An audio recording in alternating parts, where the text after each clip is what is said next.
شیخ یہ جو animal magnetism کی میں نے بات کی نا، اس کی میں آپ کو بتاتا ہوں دلیل اور بیک گراؤنڈ یہ لوگ کیا دیتے ہیں. ایکچولی یورپ میں شروع ہوا تھا.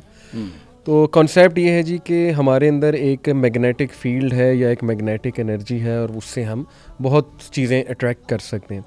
اس کا بیک گراؤنڈ دیکھا جائے تو وہ کہتے ہیں جی کہ جیوز یہ پریکٹس کرتے تھے. ایک چیز ہے دا لیئنگ آن آف ہینڈس، یعنی ہاتھ رکھتے تھے ان کے پادری یا ریبائز نا لوگوں پہ.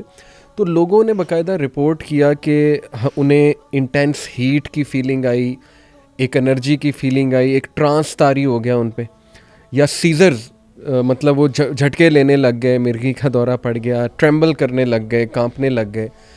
تو یہ اس کی دلیل ڈیوٹرونمی جو یہ اولڈ ٹیسٹمنٹ کا چیپٹر ہے، اس میں موسیٰ علیہ السلام جو ہے وہ موزیس جوشوا کو پکڑتے ہیں اس طرح سے اور ان میں انرجی ٹرانسفر کرتے ہیں. وہاں سے ایک کانسیپٹ لے کر آئے جوشوا، میرے خیال ہے یہ یوشع بن نون، جی انہیں.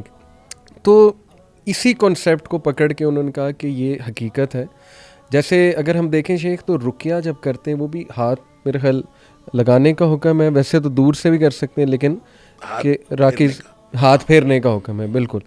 تو اس میں کتنی حقیقت ہے، کیونکہ یہی چیز استعمال کرتے ہیں. مطلب ایک خاص فارم ہے صوفیزم کی، وہ آپ نے دیکھا ہوگا کہ محفلوں میں بس ذکر کر رہے ہوتے ہیں، وجد طاری ہو جاتا ہے، پھر وہ لوگوں کو ہاتھ لگاتے ہیں، لوگ کانپنے لگ جاتے ہیں، ہلنے لگ جاتے ہیں. مطلب بہت فنی لگتا ہے، لیکن وہ کہتے ہیں کہ نہیں جی یہ ایک الگ دنیا، آپ کو کیا پتہ، ہم نے ایکسپیرینس کیا ہے باقاعدہ. اچھا اصل میں نا اس میں دیکھیں ایک چیز نہیں ہے، یہ اس کے بہت سارے مظاہر ہیں.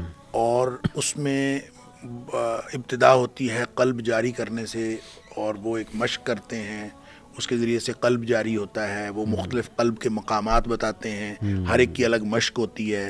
اور پھر وہ اس کو اس لیول پہ لے کے آتے ہیں کہ پھر وہ اس کے ساتھ وہ کنیکٹ ہو سکے، فریکوینسی جو ہے وہ میچ کر سکے. پھر اس کے بعد وہ کہیں کرنٹ لگتا ہے نہیں لگتا، یہ واٹ ایور.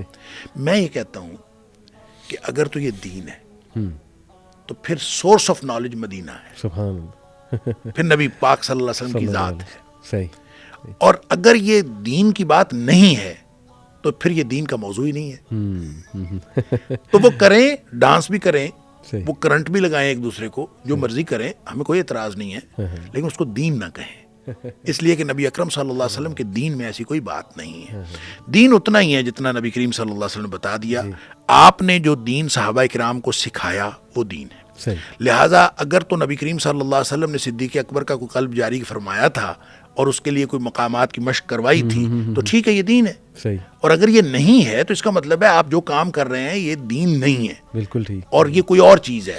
لہٰذا اگر کوئی شخص کوئی شغل کر رہا ہے، کوئی ویڈیو گیم کھیل رہا ہے، کوئی ایسا کام کر رہا ہے، کوئی فزیکل ٹریننگ کر رہا ہے، کوئی اپنی یکسوئی کی ایک مشق کر رہا ہے، تو وہ کرتا رہے، لیکن اس کو دین تو نہ کہے. دین تو صرف وہ ہوگا جو نبی کریم صلی اللہ علیہ وسلم نے بتایا. لہٰذا جب آپ اس کو کہتے ہیں کہ اس کے وجود سے دلیل پکڑ کر یہ دین کا ایک طریقہ کار بنا لیا جائے تو یہ بالکل غلط طریقہ ہے. اس طریقے کو نہ نبی کریم صلی اللہ علیہ وسلم کے ہاں دیکھیں سکہ رائج الوقت جو قیامت والے دن ہے نا، جو چلنا ہے، جی جو سکہ چلنا ہے، وہ نوٹ ہے مدینے کی مہر والا. سبحان.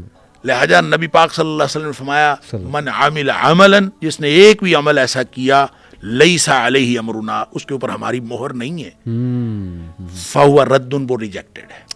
لہٰذا ایسے کام خام خواہ بنا کے اس کو دین قرار دینا، یہ تو اس سے بڑی تو جہالت اور کوئی نہیں ہے. اس لیے کسی چیز کا وجود دیکھیں، اچھی چیزیں موجود ہیں، بری چیزیں موجود ہیں، اور اس کو اس کی جو کنیکٹیوٹی ہے یا صحبت کا جو اثر ہے اس کو ضرور استعمال کریں، لیکن ان حدود میں استعمال کریں جو حدود نبی کریم صلی اللہ علیہ وسلم لگائیں.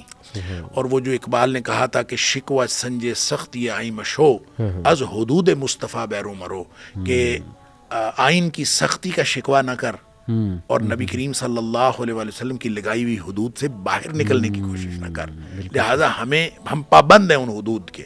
تو اگر ہم کسی چیز سے دلیل پکڑ کے باقی چیز کہانی خود بنا لیتے ہیں تو وہ آپ بنا لیں، آپ کچھ کرنا چاہتے ہیں اپنا شغل کر لیں، لیکن اس کو دین نہیں کہا جا سکتا. آپ نے کہا کہ وہ مزاحیہ لگتا ہے، اور اس میں تو واقعتاً مزاحیہ لگتا ہے، اس کا دین کے ساتھ کیا تعلق ہے؟ تو دین کے ساتھ جن چیزوں کا تعلق ہے، دین سنجیدہ ہے، اور دین کبھی بھی اس طرح کے مذاق اور مزاح کو پسند نہیں کرتا جس کے اندر نبی پاک صلی اللہ علیہ وسلم تو منع فرمایا ہے کہ آپ تو ایک دوسرے کے ساتھ اس طرح کا مزاح نہ کریں جس میں کوئی حقیر کا پہلو نکلتا ہو یا کوئی ایسی چیز ہو. تو جہاں دین کے اندر جس شکل کے اندر سنجیدگی نہیں ہے اس کا دین کے ساتھ کوئی تعلق نہیں ہے. شیخ کو پاسبلٹی ہے کہ جنات کا یا شیاطین کا کوئی افیکٹ ہو؟ کیونکہ ڈاکٹر بلال فلپس کو میں سن رہا تھا ایک بار اس موضوع پہ، تو وہ کہہ رہے تھے یہ تو پکے انہی کا افیکٹ ہوتا ہے. دیکھیں بات یہ ہے، ہم اس کے بارے میں کوئی حتمی رائے نہیں دے سکتے. دیکھیں وہ ہو سکتا ہے کہ یکسوئی کی کوئی ایسی پریکٹس ہو صحیح کہ جس سے ان کا کوئی آپس میں فریکوینسی میچ کرنے کے بعد کوئی کرنٹ ٹرانسفر ہوتا ہو. مطلب اس کو ہم ڈینائی نہیں کرتے، صحیح، اس لیے کہ اس کی ایگزسٹنس تو ہے. جی ہاں. جب قرآن پڑھنے سے اثر ہو سکتا ہے تو آپ گیتا پڑھنے سے اثر کیوں نہیں ہوگا؟ مطلب وہ نیگیٹو ہوگا. تو اگر ظاہر سی بات ہے آج بچے جو ہیں وہ یہ کھیلتے ہیں ویڈیو گیمز، عجیب و غریب اس کے اندر شکلیں بنی ہوتی ہیں. تو ویڈیو گیمز کھیلنے کے بعد یا کوئی ایسی کارٹون دیکھنے کے بعد بچے کے اوپر نفسیاتی اثرات نہ ہوں، یہ کیسے ممکن ہے؟ جی ہاں. تو جیسے قرآن پڑھنے سے پازیٹیو اثرات ہوتے ہیں، دین کی بات سننے سے پازیٹیو اثرات ہوتے ہیں، نماز پڑھنے سے آپ دیکھیں نماز پڑھنے سے پہلے کی کیفیت اور نماز پڑھنے کے بعد کی کیفیت زمین آسمان کا فرق ہوتا ہے. اور یہ فرق کس لیے ہوتا ہے کہ ظاہر ہے کہ ایک عمل ہے، اس کی ایک پازیٹیوٹی ہے، اس نے آپ کے جسم کو متاثر کیا. اسی طرح نیگیٹیوٹی بھی متاثر کرتی ہے. تو وہ جو پاور ان کے پاس ہے یا جو کچھ بھی ہے، ہو سکتا ہے جنات کے ذریعے سے ہو رہا ہو، اس لیے کہ جنات بھی تو شرارت کرتے ہیں اور من الجنت والناس ہے. یہ جو انسانی لبادے میں ہیں وہ بھی شیاطین ہو سکتے ہیں، اور جو ہمیں نظر نہیں آتے وہ بھی شیاطین ہو سکتے ہیں. لیکن اس کی نشانی صرف یہ ہے، ایک تو وہ اللہ کی نافرمانی میں زندگی گزارتا ہے اور دوسرا لوگوں کو گمراہ کرنے کی کوشش کرتا ہے. اگر یہ دونوں باتیں ان میں پائی جاتی ہیں تو وہ شیاطین ہیں، وہ چاہے انسانوں میں سے ہوں چاہے جنوں میں سے ہوں.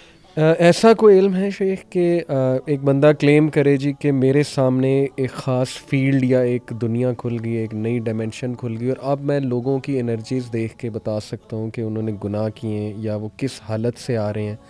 جیسے وہ کچھ واقعات بھی ہم پڑھتے ہیں. اب یہ آپ ہی بتائیے ضعیف واقعہ ہے کہ صحیح ہے کہ امام ابو حنیفہ وہ وضو کرتے تھے لوگ تو وہ اندازہ لگا لیتے تھے کہ ان کے کتنے گناہ ہیں.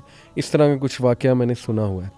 یہ کوئی علم ہے، اس کی کوئی حقیقت ہے؟ ایسا کوئی نہیں، بندہ وہ اپنے بارے میں کہتے ہیں کہ جب میں وضو کر رہا ہوتا ہوں تو مجھے پتہ چل رہا ہوتا ہے کہ یہ میرے گناہ جو ہیں وہ گر رہے ہیں. اصل میں مسئلہ پتہ کیا ہے؟ جی، یہ تو یقین اور ایمان کی بات ہے.